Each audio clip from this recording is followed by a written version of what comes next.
Bismillah. Assalamualaikum warahmatullahi wabarakatuh.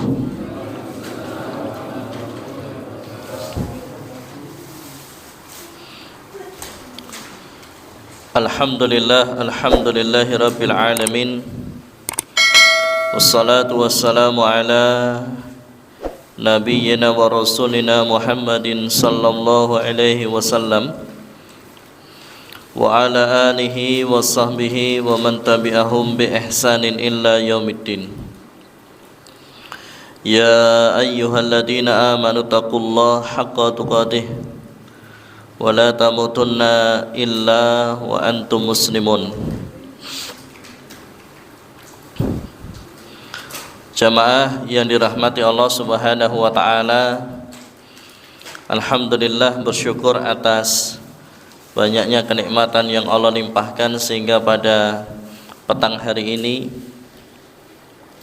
kembali Allah Subhanahu wa taala kumpulkan kita di tempat yang senantiasa insyaallah dirahmati dan diberkahi, di majelis yang dimuliakan. Dan alhamdulillah tadi diawali dengan berbuka puasa sunnah bersama. Rabbana taqabbal minna innaka antas samiul alim. Semoga Allah menerima dari setiap amal ibadah yang kita kerjakan. Amin. Terlebih saat ini kita masih berada di bulan Rajab, yang sehingga insyaallah setiap dari kebaikan, amal soleh atau ibadah yang kita kerjakan, pahala dan balasan kebaikannya, gantinya akan ditambahkan Allah Subhanahu wa ta'ala. Salam dan salawat senantiasa tercurah limpahkan atas Nabiullah Muhammad sallallahu alaihi wasallam beserta kepada keluarga beliau sallallahu alaihi wasallam dan juga para sahabat, tabi'in, tabi'ut tabi'in, dan juga kepada umat beliau sallallahu alaihi wasallam. Semoga kita diakui sebagai umatnya beliau sallallahu alaihi wasallam dan terpilih untuk mendapatkan syafaatul utma dari Nabi Muhammad sallallahu alaihi wasallam, serta kemudian sebagaimana Allah kumpulkan kita di sini, semoga kelak kembali Allah kumpulkan kita di surga Firdausil A'la bersama Nabi Muhammad sallallahu alaihi wasallam. Amin.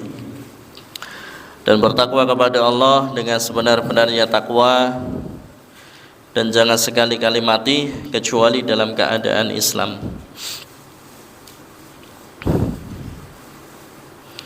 Jamaah yang dirahmati Allah Subhanahu wa taala, selanjutnya kami akan menyampaikan kait dengan suap menyuap, ya. Suap menyuap. Apalagi sekarang di masa politik yang kemudian dikenal ada nanti yang namanya money politik, politik uang.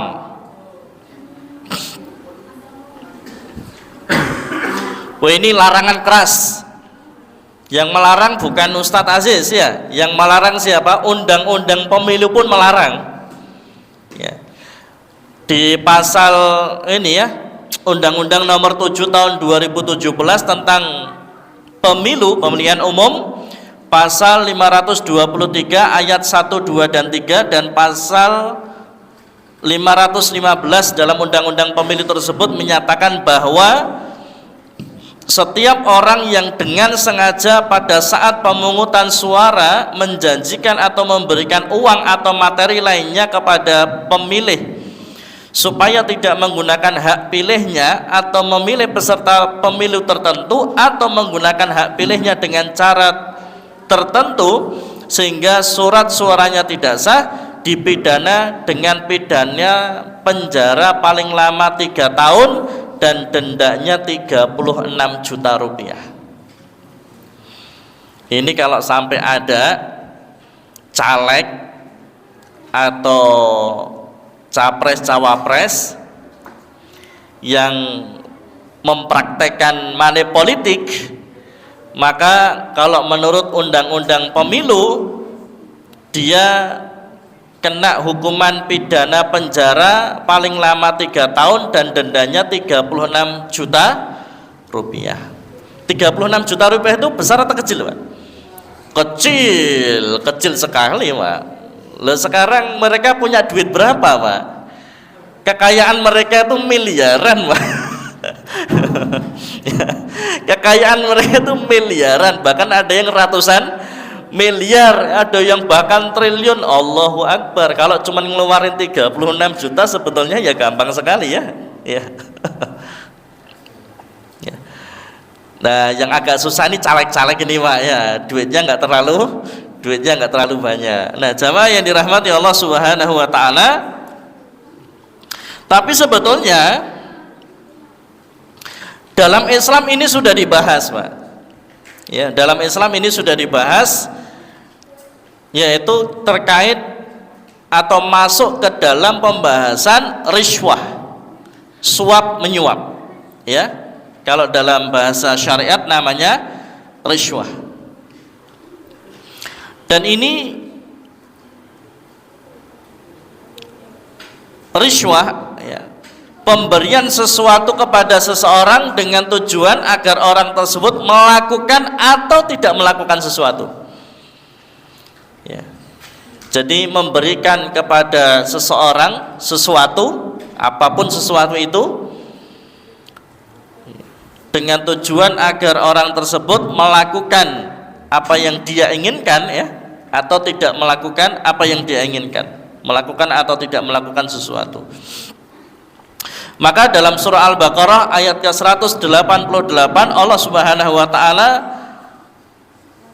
melarang rishwah karena termasuk memakan harta dengan cara yang haram. Allah Subhanahu wa taala berfirman, "Wala ta'kulu amwalakum bainakum bil batil." Janganlah kamu makan harta di antara kamu dengan jalan yang batil. Wa tutlu biha ilal hukami litakulu fariqum min amwalin nas bil ithmi wa anta ta'lamun wa antum ta'lamun. Dan janganlah kamu makan harta di antara kamu dengan jalan yang batil, dan janganlah kamu membawa urusan harta itu kepada para hakim dengan maksud agar kamu dapat memakan sebagian harta yang lain itu dengan jalan dosa padahal kamu mengetahui.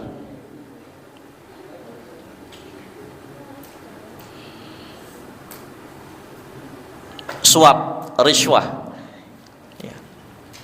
Berarti apa? Memakan harta dengan cara yang batil. Bahkan Allah sampaikan di sini bahwasanya ada kasus di mana kemudian ada orang yang menyuap hakim, nah gitu ya, menyuap hakim, yang sehingga ketika hakimnya sudah disuap, maka tentunya si hakim ini akan memutuskan sesuatu, ya, sesuai dengan permintaan orang yang menyuap, ya.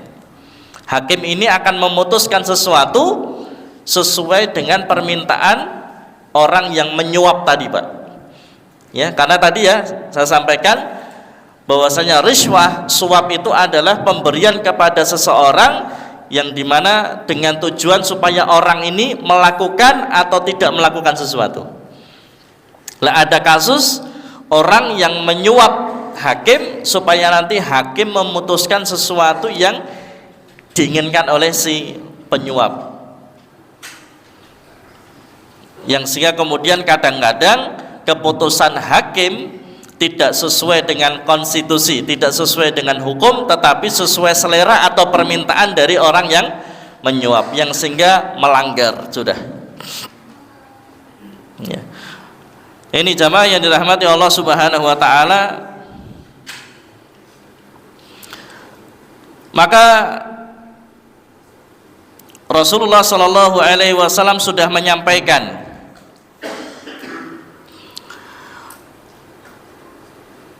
bahasanya la'anallah Rasulullah sallallahu alaihi wasallam, la'ana Rasulullah sallallahu alaihi wasallam ar-rashi wal murtashi. Dari Abdullah bin Amr bahwasanya ia berkata Rasulullah sallallahu alaihi wasallam melaknat, la'ana Rasulullah sallallahu alaihi wasallam, siapa yang dilaknat oleh Allah Subhanahu wa taala, ar-rashi wal murtashi, yaitu orang yang menyuap dan orang yang menerima suap. Ini semuanya mereka dilaknat oleh Allah Subhanahu wa ta'ala. Tapi memang Pak, bahwasanya sudah disampaikan beliau sallallahu alaihi wasallam, nanti kalian akan menemui suatu masa di mana orang itu sudah tidak memperdulikan dalam bab harta, apakah dia dapatkan dari jalan yang halal atau dari jalan yang haram. Artinya apa? Nanti kita akan menemui suatu masa di mana orang itu sudah tidak memperdulikan halal haram, Pak. Yang penting saya dapat aja. Kalau jabatan, yang penting saya bisa dapat jabatan itu. Entah dengan jalan suap, pokoknya saya dapat. Maka ini termasuk yang sudah diprediksi oleh Rasulullah sallallahu alaihi wasallam, kita akan menemui suatu masa di mana orang sudah tidak memperdulikan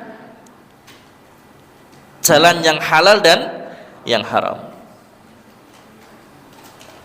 Kerja wis tidak memperdulikan halal haram, penting saya dapat duit banyak.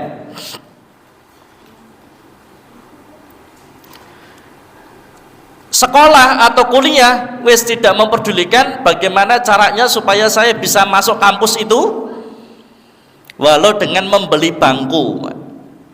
Tuh, beli bangku itu mahal, Pak.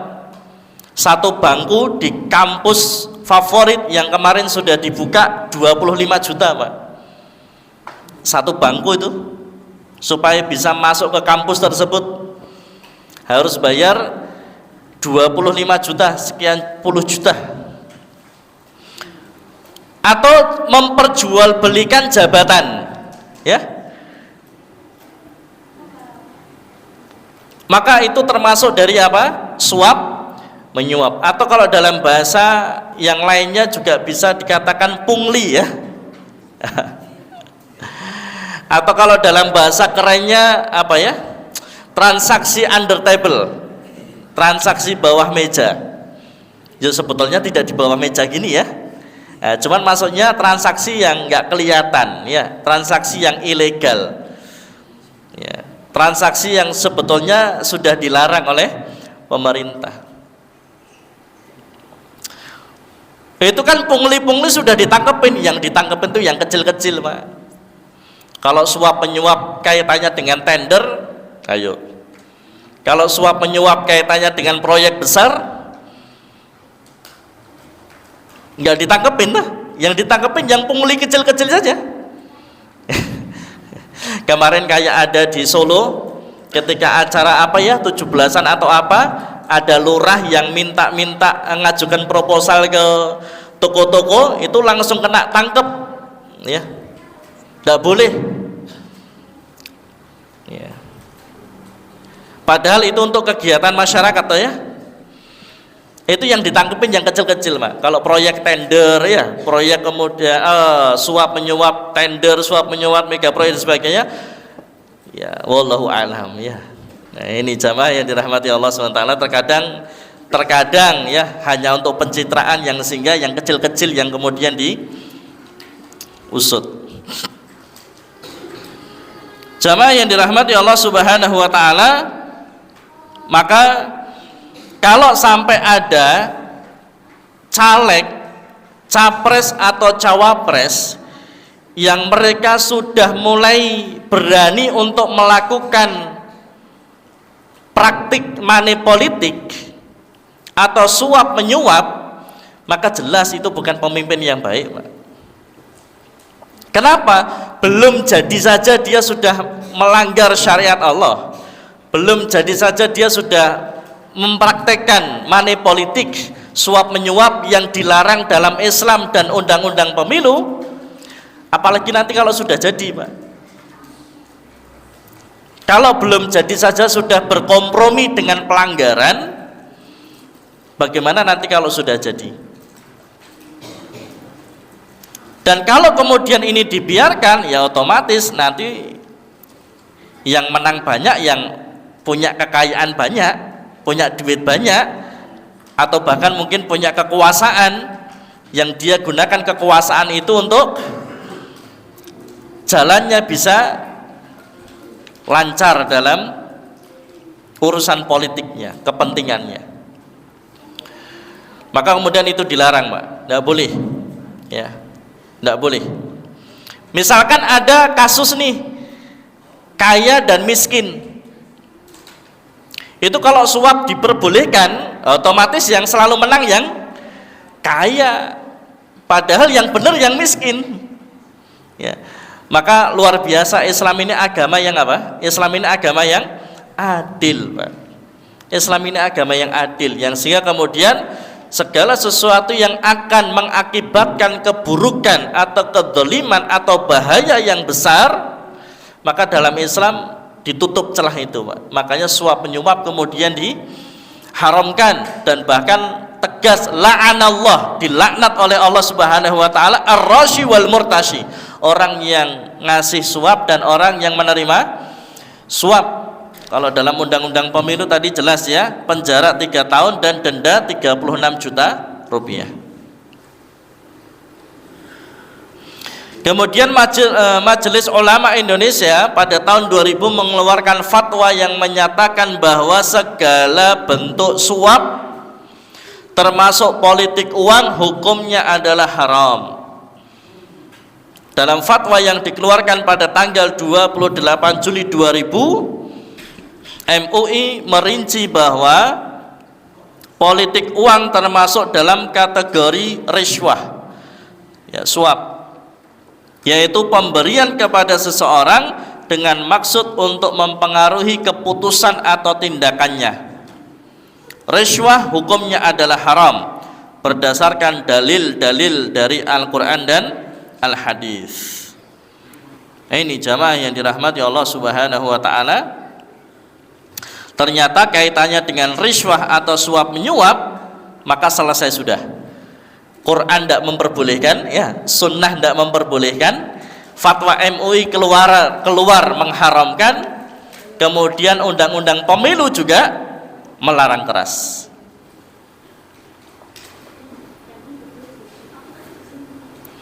Maka hendaknya kita menjadi pemilih yang cerdas, yaitu bagaimana kemudian menentukan pilihan terhadap pemimpin kita, calon pemimpin kita ini bukan dilihat dari berapa banyak dia ngasih, ya, kayak mau di politik ya, berapa banyak dia berani suap, tetapi lihat pada agamanya, lihat pada agamanya. Maka politik dalam Islam sebagaimana yang ditulis oleh Al-Mawardi dalam Al-Ahkamus Sultaniyah, ya, bahwasanya yang namanya kepemimpinan dalam Islam atau politik dalam Islam itu hirasatuddin wa siyasatid dunya.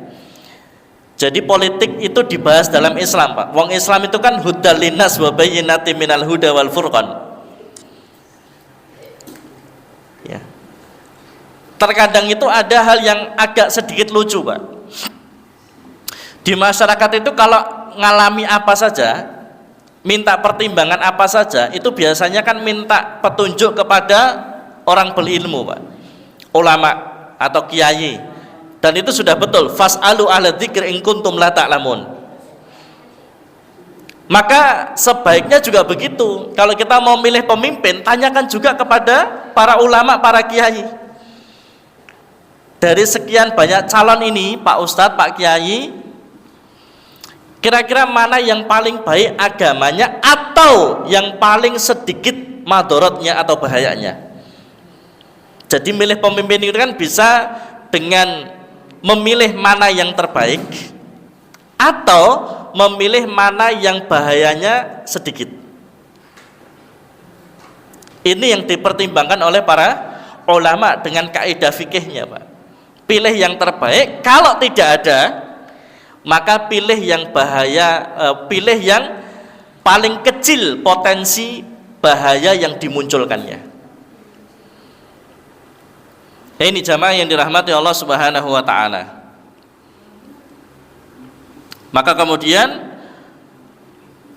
tanyakan, dan tadi bahwasanya Islam atau Al-Quran, As-Sunnah, Islam ini kan hudal linnas wa bayyinatin minal huda wal furqan, petunjuk hidup, Pak. Perkara masuk toilet, keluar toilet saja diatur dalam Islam, apalagi dalam urusan daulah negara, ya. Maka tadi Al-Mawardi menulis dalam kitabnya As-Sultan Al-Ahkam As-Sultaniyah, maka beliau mengatakan bahwasanya kepemimpinan atau politik dalam Islam itu, kepemimpinan dalam Islam itu dia dua, hirasatuddin wa siyasatid dunya. Dia mampu menjaga agamanya dan kemudian mampu mengurusi urusan umat dengan baik. Bahkan saking spesialnya pemimpin dalam Islam, nanti pada hari kiamat itu yang pertama kali ditolong siapa? Sama Allah. Yang pertama kali ditolong Allah nanti pada hari kiamat, dalam hadisnya sab'atun yudhilluhumullahu yauma la dhilla illa dhilluh, ada 7 golongan yang akan dinaungi oleh Allah Subhanahu wa taala pada hari kiamat. Pertama kali yang ditolong Allah nanti pada hari kiamat adalah imamun adil, pemimpin yang adil, Pak. Jadi Islam itu sangat perhatian sekali dengan yang namanya kepemimpinan, dan otomatis kalau berbicara kepemimpinan tidak lepas dari namanya politik, karena dia akan mengurusi urusan umat yang banyak. Di Indonesia ini lebih dari 270 juta, Pak. Jadi kalau kita sedang menghadapi masalah apapun, tanyakan Quran Sunnah. Termasuk diantaranya ketika kita menghadapi calon pemimpin yang sangat banyak ini, maka kita jangan berdasarkan diri sendiri, berdasarkan selera, Pak. Tanyakan, fas'alu ahla dzikri in kuntum la ta'lamun. Tanyakan pada Quran dan Sunnah. Yang paham Quran Sunnah siapa? Ya para ulama.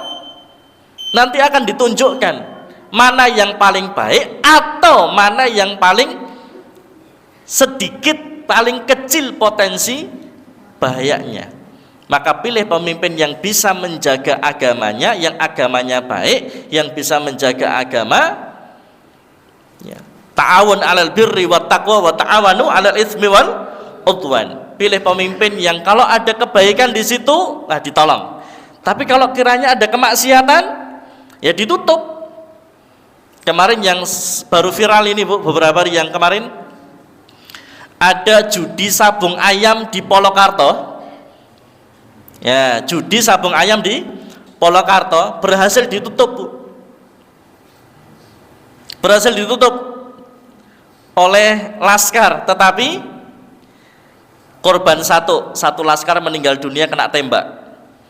Dan alhamdulillah kemudian polisi sudah menangkap pelakunya, kemudian perjudiannya sabung ayam sudah ditutup, kemudian pelaku penembakan sudah ditangkap dan sudah diproses. Ya. Tapi sebetulnya kalau laskar tahu, kira-kira polisi tahu enggak, Pak? Ya harusnya lebih tahu, Pak. Enggak mungkin enggak tahu. Artinya sebetulnya laskar pun enggak perlu, karena kalau kemudian sudah ditangani terlebih dahulu. Ada juga sabung anjing, Pak. Nah ini yang belum terselesaikan. Yang belum terselesaikan. Karena seperti itu kadang, Pak. Terkadang tempat-tempat kemaksiatan itu kenapa sangat sulit sekali ditutup? Kenapa? Karena terkadang yang berada di belakangnya itu medeni-medeni, Pak. Backingnya ini ya Allah, ya cukup lumayan kuat, ya. Nah, tapi ternyata luar biasa ketika jadi pemimpin cukup dengan tanda tangan, ya. Luar biasa kalau dia bisa menjadikan kepemimpinannya untuk bisa amar ma'ruf nahi munkar. Ketika jadi pemimpin dia tanda tangan dan mengatakan tutup tempat maksiat itu. Luar biasa. bisa diraih atau bisa dijalankan dengan kepemimpinan tadi. Maka ini termasuk pemimpin yang hirasatuddin, pemimpin yang bisa menjaga agama, amar ma'ruf nahi munkar, membantu dalam kebaikan tapi juga tidak berkompromi dengan kemaksiatan. Yang sehingga kemudian tadi amar ma'ruf nahi munkar, bukan hanya amar ma'ruf saja, nahi munkarnya juga dijalankan. Ya, yang terakhir ada juga ustadz yang mengatakan bahwasanya orang-orang atau para pendakwah itu ada yang menyampaikan kabar gembira, ada yang menyampaikan peringatan, basiro wa nadhiro. Loh, Islam memang seperti itu, Pak. Islam itu ya punya dua sayap. Sayapnya adalah dakwahnya basiro, menyampaikan kabar gembira nanti surga. Sayap kirinya nadhiro, yang disampaikan peringatan nanti pada akhirnya apa? Neraka. Itu harus disampaikan semuanya. Jadi para dai itu terkadang ya harus menyampaikan basiro, kadang juga harus menyampaikan nadhiro. Nggak bisa dakwah cuman basiro tok yang sehingga orang jadi seneng-seneng terus gitu ya. Nggak, kadang juga harus takuti dengan peringatan nadhiro, supaya kemudian kita ini lebih berhati-hati. Repotnya kalau yang disampaikan cuman basironya tok, akhirnya nanti orang akan bermudah-mudah, alah ngelakoni maksiat wis tak apa-apa, engko tobat ya diampuni sama Allah. Betul ya? Karena yang dikaji cuman basirohnya tok, Allah itu Maha Pengampun. Tapi kalau dia faham nadhironya, bahwasanya siksa dan azab Allah itu sangatlah pedih, maka tentunya dia akan sangat berhati-hati untuk tidak melakukan kemaksiatan. Dan kalau dia sudah terlanjur melakukan kemaksiatan, maka dia tidak berputus asa dalam meraih pengampunan Allah Subhanahu wa ta'ala. Yang sehingga dakwah itu jangan diklaim cuman basiro tok, ya dakwah itu ya basiro, menyampaikan kabar gembira yaitu surga. Yang kedua juga nadhiro, menyampaikan peringatan yang pada akhirnya neraka. Yang sehingga kemudian seimbang, ya. Begitu, terima kasih, semoga ada manfaatnya. Aku qouli hadza, astaghfirullahi wa lakum, innahu wal ghafurur rahim. Subhanakallahumma wa bihamdika, asyhadu an la ilaha illa anta, astaghfiruka wa atubu ilaik. Assalamualaikum warahmatullahi wabarakatuh.